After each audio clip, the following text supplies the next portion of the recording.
All right, we're gonna mount it here for demoing purposes, and we're gonna put the solar panel right over it so it won't disturb it. I did connect it underneath of it.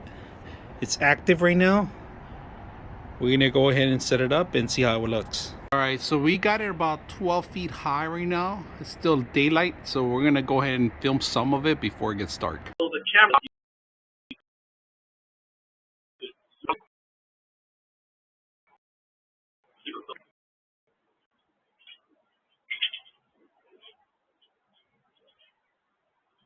It just came on right now, and it's recording my audio through it as a two-way mic, and it has a night vision too. I'm gonna try to see if the light can turn off, and we'll come back with the light. Let me turn off the light so we can actually